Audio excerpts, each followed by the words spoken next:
This $80 million sci-fi thriller was a huge flop when it premiered in November of 2000, earning back only $33 million at the box office. There are three big reasons for that.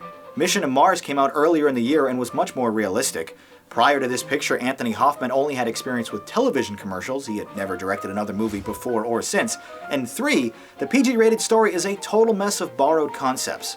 A group of bickering astronauts travel to the titular world in search of solutions to save a dying Earth, only to find themselves marooned on the barren planet when the mission suffers catastrophic failure. This causes one astronaut to sarcastically remark, "We just disappointed 10 billion people, not counting the ex-wives." The 106-minute film features Val Kilmer as a self-proclaimed space janitor, Carrie-Anne Moss as the team leader who provides some shameless partial nudity, Tom Sizemore as a loudmouth, Benjamin Bratt as an unfeeling lieutenant, and Terrence Stamp as the older, wiser member of the team. This cast of otherwise capable B-listers just aren't a great fit for the material, or even each other. In fact, Kilmer and Sizemore hated each other so much during production, many of their scenes were completed with body doubles, as they refused to work together. Infighting aside, none have any real experience leading a big, high-concept picture like this.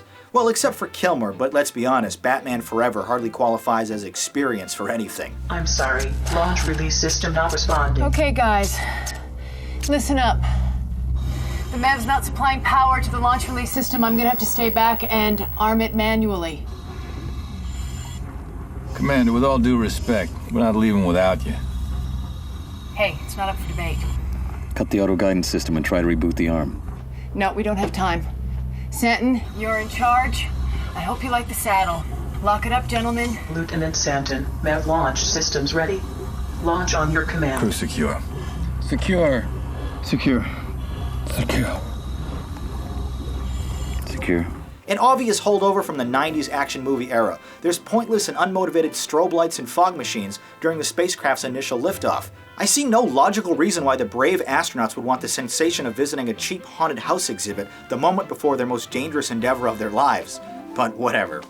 As if their razor-thin margin for survival wasn't exciting enough, the movie completely jumps the shark when a killer robot begins stalking them around the deserts of Mars.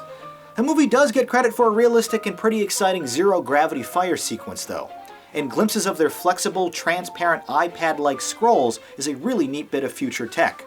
A good portion of the exteriors were filmed in Wadi Rum, Jordan, which apparently is doubled for the Red Planet in almost every Mars-based picture. As absurd as the story is, the picture functions well on a technical level. The editing, visual effects, and pacing are all above average, but unlikable characters, stupid developments, and familiar tropes sink this picture before liftoff. Nothing is downright awful, though, even if everything here is accomplished more successfully in other films. Possibly worth seeing once for fans of survival-themed space movies, Red Planet is a darker, less satisfying version of familiar ideas.